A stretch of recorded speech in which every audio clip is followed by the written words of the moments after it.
William Craig Rice is the director of the Division of Education Programs at the National Endowment for the Humanities, which sponsors seminars for college and school teachers on subjects as diverse as Shakespeare's plays, Mayan civilization, and the civil rights movement. Bill's remarks today don't represent the views of the National Endowment for the Humanities, but are simply his as a teacher, writer, and scholar. Bill previously served as the 12th president of Shimer College, the Great Books College of Chicago, and he taught writing seminars for many years at Harvard University. He's the author of Public Discourse and Academic Inquiry and of essays in verse in cultural periodicals. He was recently given a Lifetime Achievement Award for contributions to the humanities by Utah Valley University. It's a pleasure to speak here today with Bill Rice. Bill, I've seen you in action reading difficult material, for example, Adam Smith's rhetorical discourses. You seem to be able to synthesize and chunk the essential ideas in difficult reading material like that very easily. Do you have any suggestions for us mere mortals about how we can do something a little similar? I don't know that I'm any better at this than another reader would be, but because what I start with is just noticing.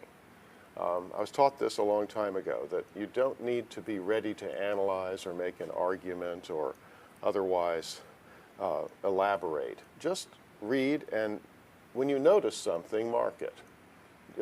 Noticing is a neutral act. It's giving your own mind credit for being alive. That's really important. I mark with a little vertical sign on the margin. Other people could use other methods, but I think that's the starting point. Once you do that, you may notice that you're noticing the same thing over and over again, in which case I call it a pattern, not an original idea, but you look for patterns. And that's related to the idea of chunks, except that I guess chunks can also be sections of argument that you begin to detect. I find, too, with something that's potentially really dry, like rhetoric and written, basically what we were reading was lecture notes taken by someone else of a man who's mainly famous for other things, namely inventing the modern science of economy, but also as a philosopher. So I found that the best thing to do was to notice and watch for patterns. Well, probably early on here we should define what do we really mean, what are the humanities? Don't people get confused about this? Well, they do. People think it means humanitarian, as in humanitarian aid. They think it means humanity, as in some great cause for saving the world from ourselves. And actually, the humanities are a number of academic disciplines: philosophy, the study of religion, literature, history, art history, to some extent anthropology when it's most concerned with, shall we say, human nature. Those are the fields, and there are others that creep in, classics certainly, archaeology. They're actually called the humanities because what happened was when the fields were being divided up, you had the natural sciences like physics and astronomy and chemistry, and then you had the social sciences, the hard kind of social sciences like psychology and sociology. And when they were done with those, everything that was left was called the humanities. So it was a process of elimination, and they got left on the table. That's the definition, but it's strange because people don't get it. Similarly, people often don't understand the term liberal arts. Some people, I remember one fellow saying to me, well, what about conservative arts? And, you know, what liberal education, what about conservative education? People understand misunderstand the basic terms, perhaps because they haven't been taught them. It's not deliberate. But we're saddled with terms that are unfortunate in a way because people don't understand them. Well, good approaches to learning often involve transfer from one field, for example, mathematics, to another field, like music or language. But each field has its own special challenges. Are there approaches that you would recommend that are applicable, particularly applicable for the humanities? Yes, one broad point is that in chemistry, Although in the theoretical realm there are lots of ambiguities and uncertainties among those who are doing pioneering work, for a large part, for those of us who are studying at a relatively introductory or intermediate level, there are answers to be arrived at through methods that will help illuminate how a field works. This would be true in chemistry or astronomy. There are measurements to be taken. There are all kinds of reasonably objective, repeatable exercises that determine what knowledge is. And this isn't, I don't mean to oversimplify the sciences, but that's broadly true, and it's not broadly true in the humanities, which are concerned with questions more than with answers. You have to be interested in, tolerant of, at least, ambiguity. The idea that a question remains unsolved for pretty much the entirety of human history, or at least of recent human history. So it's important to understand that controversies aren't settled in the humanities. They're more likely simply to be raised and explored. Those are the broad brush need you have in humanities when you're approaching it, particularly at the beginning, that you're not striving for a direct, complete, final answer. This is hard for students who've been trained to take exams and get to the right answer by whatever means they can. Instead, in the humanities, what you admire in the work of someone who's just figuring things out is a kind of openness to contrary evidence. That seems to me broadly the way to go. As to the specific fields, there are lots of sub-questions or second-order problems to explore. But broadly speaking, in the humanities, it's about tolerance of ambiguity, and at a certain point, a real love of ambiguity, which can, of course, become quite frustrating for people because you never feel like you're getting an answer from this guy up at the front of the class or wherever. Oh, that's true. I think that's so true, and it's such a different way of looking at things than we, for example, in engineering and how we look at things. But I think actually both approaches can be so interesting and useful, and I think for engineers and for those in the humanities, sort of getting an understanding and a tolerance of both of our perspectives is probably worthwhile. Students in the humanities sometimes complain that they're expected to make arguments, but they don't have anything to say. Mm-hmm. So it's not that they don't care. They do the reading. They actually participate in all the discussions. They want to be involved. It's just they can't come up with a position to defend. So what advice would you give in this circumstance? Well, I was in that position myself for many years. I thought it was borderline preposterous to call on me to have anything to say or to ask me to write an 8 or 10 or 12 or 20-page paper when I really hadn't read enough to have anything legitimate to say. I found this to be one of the problems in classroom education, and perhaps one of the ways in which online education could begin to untangle a problem of the given time in a semester. So I remember again and again feeling like the best thing I could do was to read and to take notes, which I think is absolutely essential, by the way. If you have to read and be content with being alone. We talk a lot about group work, but a lot of it's solo, reading and taking notes. In any case, back to the question, I found that I was again and again faced with a problem of finding something to say. So the advice I give is ask for, if you don't find, conflicting interpretations of the thing you're studying. It might be two scholars who disagree on what Machiavelli meant when he said the prince should be more concerned about being feared than about being loved. People differ on that, and authorities differ. If you don't find that in the materials that you're assigned, as it were, seek them out. What are the flashpoints? Where are the major points of contention? And instead of thinking, well, I agree with this side or the other side, instead say, gee, how is this argument a stronger argument than another? Not whether it's right or not, but whether it's stronger. It's who has the better evidence?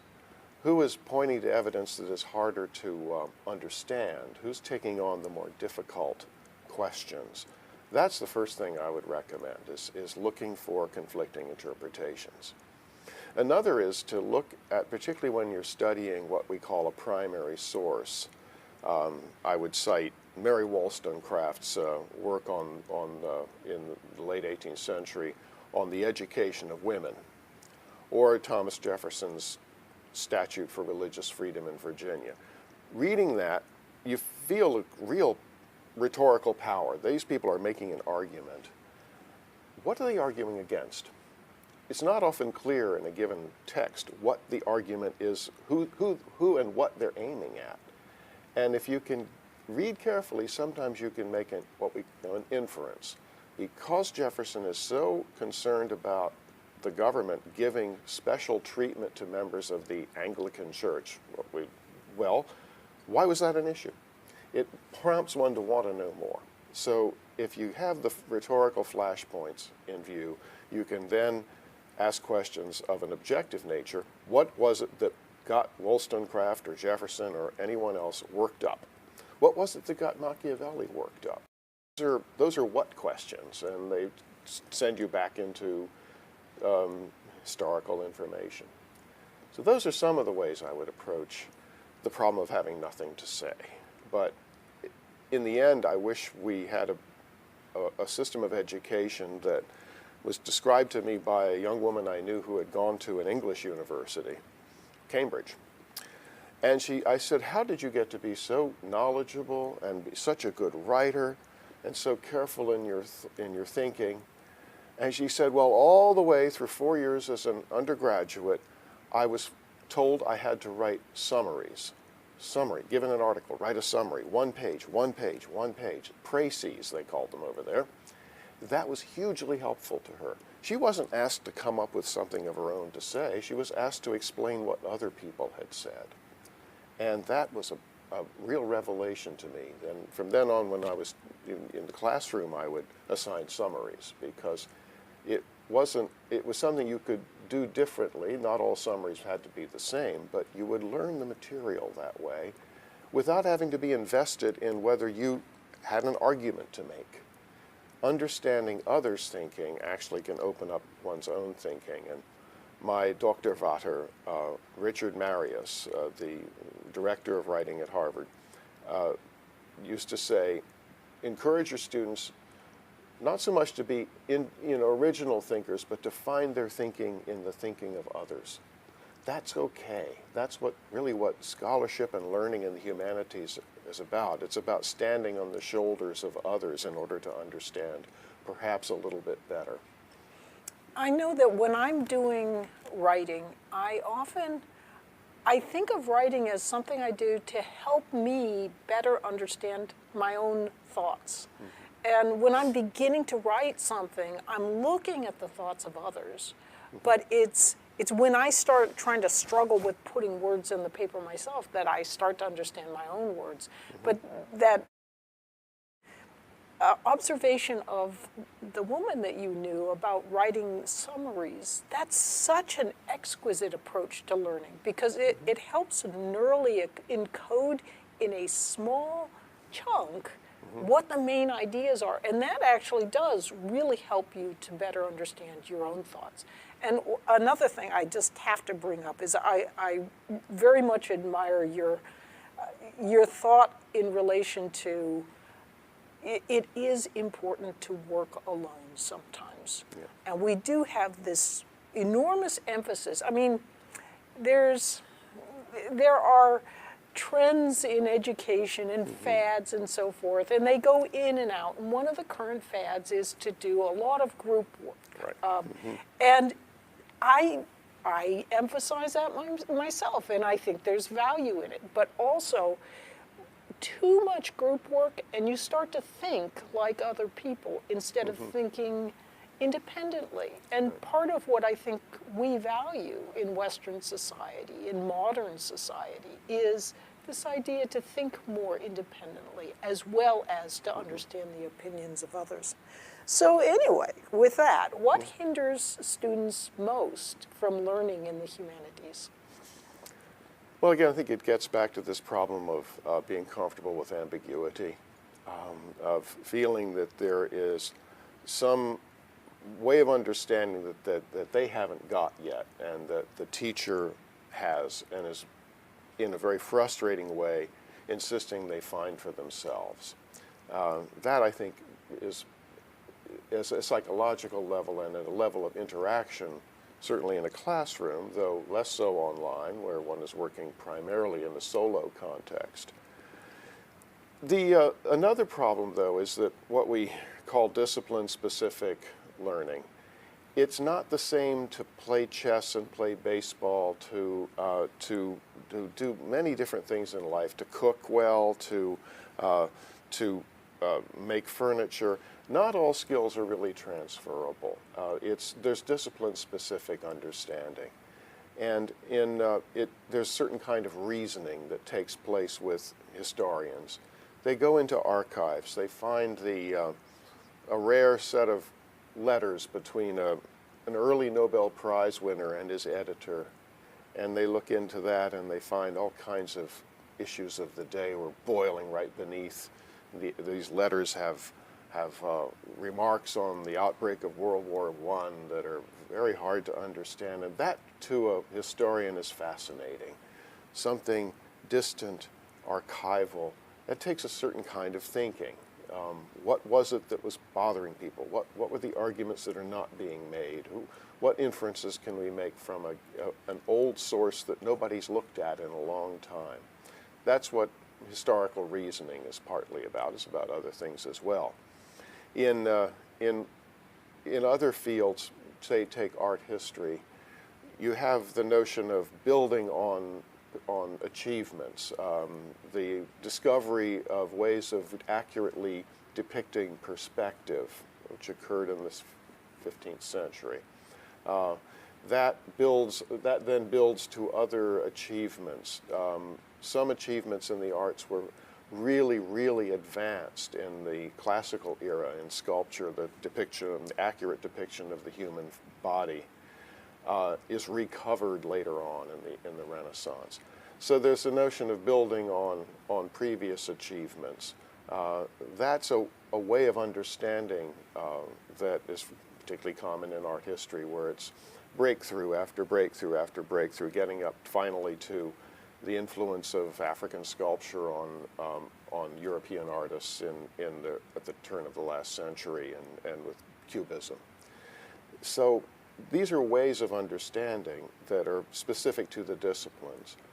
Anthropologists look at topics like marriage, or exchange, or food prohibitions in a very different way from the ways that that we typically look at them. So they have a broad view of all kinds of human variation. So, and literary scholars are probably those who are most who pursue the ambiguities of language most energetically, because poetry and novels depend on multiple meanings, multiple layers of interpretation, and none of them absolutely certain. Some of them probably wrong, but that's been an issue in the field for some time. So I would say the disciplines have their own ways, and those are frustrating because people want to understand a given field, coming in with what they already have from another field. In your materials, which I thought were so helpful, the Eye of Einstellung, you come into a problem with mental equipment that solved the last problem that you solved, and it doesn't work. For example, you could look at history, partly almost any historical phenomenon, from the point of view of competition. But if you take the lens of competition to other subjects, it doesn't work. You can take chronology, and it doesn't always work. So it seems to me those are some of the things that stand between a person studying humanities for the first time, or for the first time in a while, and a feeling of accomplishment. Mm-hmm. So one thing that surprises me sometimes is I so love people who come with a background in the humanities because of their tolerance of ambiguity, except for one thing. They often are intolerant of lack of ambiguity. And they can think that people with a scientific training or an engineering training are simplistic because things are so straightforward. And of course, that's sort of putting their own lens and their own stereotypes on what's going on in those fields, because often there's much more ambiguity and divergence of approaches than might be imagined. But also, I think sometimes lack of ambiguity is okay. If something is clear, if 2 + 2 actually does equal 4, you know, that's not necessarily a bad thing to have that lack of ambiguity. So anyway, there's just such differences. Well, that's actually particularly a problem. The frustration is a very understandable one. I think it's most felt in the field of the study of literature. There are trends that have affected teaching for the last 30, 40 years that say, in effect, that, or at least that are understood, whether correctly or not, to say that that an interpretation that all interpretations have some validity because they occurred in an individual mind. But sometimes things are flat out wrong. And in the humanities, we have not been sufficiently attentive to the idea of validity, of implausibility, of being wrong about a given thing. There are sometimes interpretations that are mounted that are flat out just wrong, and claims made that are indefensible that wind up falling apart, including some great thinkers. Sigmund Freud was caught out, for example, in his interpretation of Leonardo da Vinci. He relied on the mistranslation of the key word in the text, and his entire interpretation was built on that one flaw. And once that flaw was revealed, the whole thing was a house of cards. Similarly, I understand, though I don't know this case as well, that Martin Heidegger was called out on a misinterpretation of a painting by Van Gogh of shoes. And in both cases, the man who called them out was an art historian who knew the material a lot better. So humanists tend to get into trouble when they try to be interdisciplinary. Sometimes they do it and do it brilliantly, but one thing about scientists that I so admire is that they have tremendous respect for the limitations of their own understanding. This is built into lab work, to the careful pursuit of conclusions, some of which don't work out. In fact, a lot of which don't work out. Very comfortable with that. Because when you find out you're wrong in an experiment, in sequencing DNA, that is knowledge. That's a contribution, that this avenue doesn't go anywhere, that it leads to that it was unproductive. I haven't seen that kind of recognition in the humanities very much. Right. Well, one thing that I sometimes notice is there's this tendency for moral relativism that can arise, and the way that is found out of that is sort of there's a happy medium to everything. And so I kind of think sometimes, well, is there a happy medium then to genocide? I mean, if no genocide and then there's genocide, does that mean that there's a happy medium in where, which is, I think all of these things, sometimes an engineering approach or a more scientific approach to these kinds of issues where you are able to make a decision as to whether something is right or wrong, it can be helpful. Well, absolutely, and I'll even go one better, which is that it's not the case that creativity and imagination are the primarily owned by the humanities. I don't believe that for a minute. A scientist is testing implausible ideas and really testing them. And the creativity that's gone into computer science, into modern physics, just to take the most staggering example. There's tremendous energy and imagination coupled with discipline in the sciences. So when people talk about the humanities taking on the moral dimensions of existence, no. Scientists and others do this all the time as well. I think it's very unhelpful for humanists to claim that they have some special access to a moral high ground. This is probably not true and certainly unhelpful in advancing the cause and making people want to study literature or history or philosophy or comparative religion, which is something we really need now. We need to understand other religions because we're mixing up in ways we never did before. And that's the most pressing of our needs, it seems to me. And it's something the humanities scholars and the humanities texts and so forth can really help people do.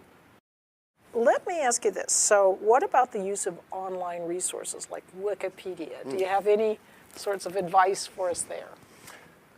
Well, the jury is still out on all of that, but what I understand is that in classes, whether online or in person, people are often discouraged from using those sources unless they go through some kind of vetting. On the one hand, if you look up a Wikipedia entry for something that is fairly remote, not very controversial or not controversial at all, such as navigable rivers in Africa, or the history of a given plant, its migration across the globe historically, which has happened as one of the interesting things is botany. There you might get a pretty reliable case in the Wikipedia entry. But if you look up something like the Kennedy assassination or the Reagan administration policy in Central America, or any number of other subjects of great controversy, then the Wikipedia entry is a battleground. And that may be interesting to look at, but if you're looking for information, you get into trouble. It used to be that you could say, if any site has a .edu after it, that was a good sign. But that seems to me not something you'd want to take to the bank. In many cases, a .edu is a good sign, but there's some subjects on which there are, fringe elements within academia that present as objective ideas or information that others would challenge. Main thing is that I happen to know that certain things are controversial, and you happen to know that, but a person starting out or kind of midway through the study of a given subject can't be expected to know what's controversial. So you're really out at sea with online resources. This was true of print resources in the past as well. Things like comments on online sources sometimes can reveal a controversy embedded. If you have an entry in a blog with 264 comments following it, you can bet that something in there ticked people off and that there's something in dispute. So those are I think the problem is not resolved yet. We don't have a good housekeeping seal. We have some sites from learned societies that are probably more reliable than others, but many of them are restricted access. So you don't really know. You have to be a paid-up member in order to get access to what other scholars have vetted. And in that case, that's not much help to a person out there trying to learn on his or her own. I wish I could give you a more encouraging answer. I think things are just working out. The great news on online resources is that if you're interested in I read a lot of poetry, and I think of a particular author, and I hear about a poem, I look, and there it is online. Now, I will say, though, typos slip in. The editions of different poets sometimes are at variance, and sometimes it really matters. Even a comma in a Robert Frost poem can be a matter of considerable contention among those who are devoted to Robert Frost. And which edition of Leaves of Grass by Walt Whitman you're looking at can be a matter of great concern. So even there, there's a sloppiness to a lot of what's online, and an inattentiveness to things like accidentals and formatting. In a lot of cases, really quite hideous formatting that are hard on the eyes and doesn't make one want to read. So there are many, many issues at stake. Again, I wish I could say something more emphatically encouraging, but it's what we have. It's all, in many ways, all to the good, because things are available now that were just required a trip to a major library in the past. Well, I think one thing that's of interest for people is Daniel Kahneman, the Nobel Prize-winning psychologist. He has made the point that there's our fast thinking system and our slow thinking system. And our fast thinking is emotionally based. And so things like empathy and sympathy for others, that's very fast. And logical thinking is slow, much slower. So often what very intelligent people can do is they can leap to conclusions based on their fast thinking systems. And once they have leapt to those kinds of conclusions, Einstein kicks in. They already think they have the answer, and so they're not going to think about more rational considerations. So my own research area involves how altruism, well-meaning efforts can go awry and actually end up harming people. So sometimes I think in these Wikipedia articles, people will go in and they'll edit and they'll rewrite directly counter to what is known in the facts, but they do that because they really think they're helping others. Those fast systems have kicked in and overwritten everything else, and so facts kind of can go out the wayside. I find that whole circumstance very interesting, but the one really interesting thing about that is you can have a really smart person who jumps to conclusions. They think they've got the right answer for helping people, and then other people can jump on board, and you can think, hey, look, there's a large group of people. They must all be right. They couldn't be that many people that are being wrong, but actually that herd can go right along doing things that can be very harmful for people. And we saw that with National Socialism in Nazi Germany. We saw that in Communist Russia with Stalin. So large groups of people can become involved in these kinds of things. Well, I have to ask you, though, you are probably one of the most wide-read, just interested in new things people I've ever met.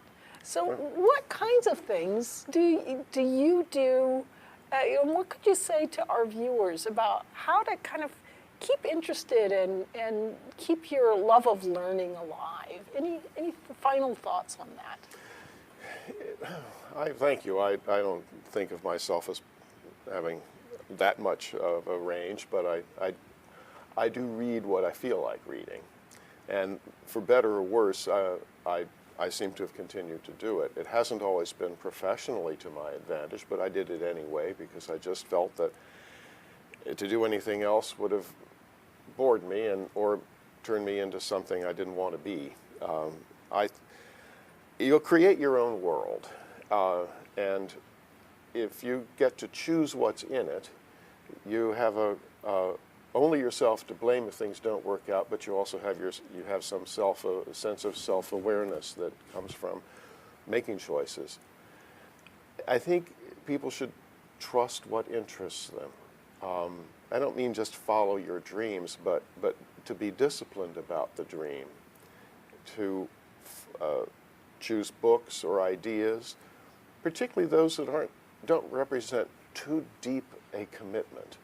Try something short before trying something long.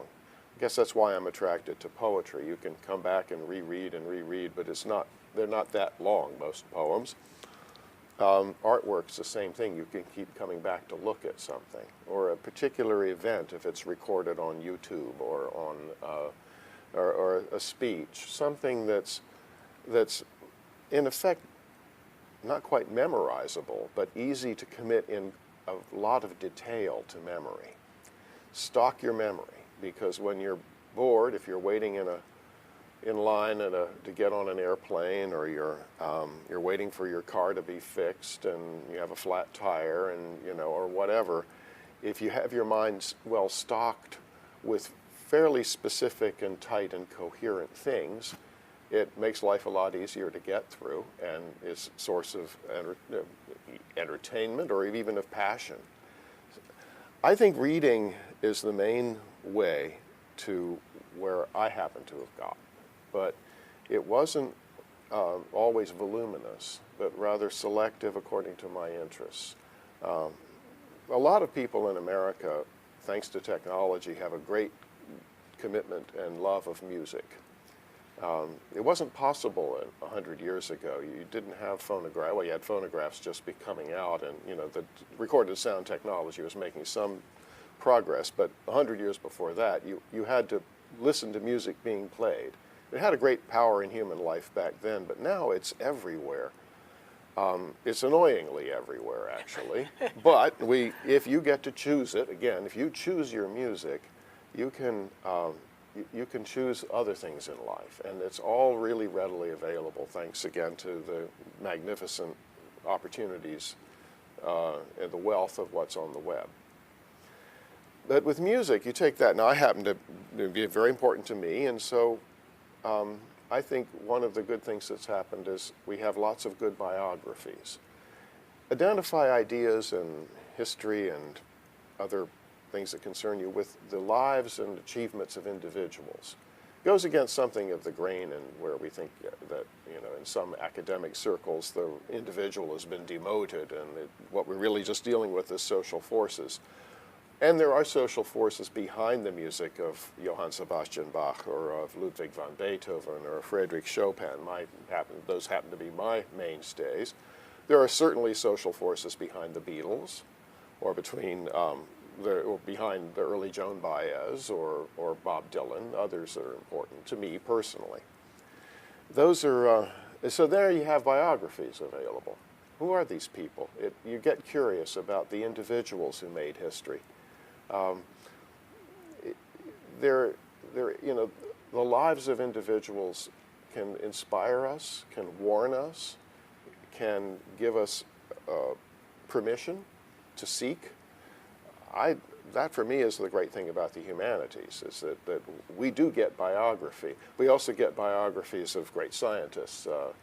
I think of Walter Isaacson's biographies of great scientists, and those are wonderful humanistic texts that he created for us. And there are many others that are out there. John Eliot Gardner has a new biography of Bach.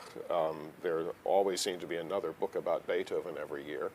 And so whatever it is that inspires you, even tragic figures like Van Gogh or William Blake or many others, people who led less than happy lives, are wonderful to read and to know. I think getting to know people in history is a wonderful experience. I just not long ago read Sam Gwynn's Empire of the Summer Moon about the Comanches, and now so that made me a fan of Sam Gwynn, and now I'm reading his Stonewall Jackson, and wow. I just love, I'm a biography junkie, and I'm always surprised at how I can be inspired by both the triumphs and the mistakes of people in history. I think it lends great examples for all of us. On the matter of biography, if I could just add a little squib here, autobiography is another great source. Oh, yeah. And for me, one of the most important books I ever read was the first thing that was assigned to me in my first college course was the Confessions of Jean-Jacques Rousseau. And he talked a little bit about teaching and music. He was a music teacher. And he said he didn't really know anything about music, but he knew he could stay one lesson ahead of his students. And I thought, well, now that's inspiring. Maybe I should be a teacher. There was my invitation. And I think reading autobiography can encourage students and people in classes and people doing online courses in writing their own. Write a memoir. What was it about that person who just died who was important in your life? Write about it. What about the person whom you know has had troubles in life and seems to be making things go well? What is it? It can be private, but I think that autobiography leads to memoir, and this can be, again, for personal private consumption, and it can turn into more than that. So that's another, again, something that, of course, scientists have written autobiographies. Just, again, nothing special about the humanities here except that it seems to have landed in our territory. Yes, exactly. Well, thank you so much Thank again. you.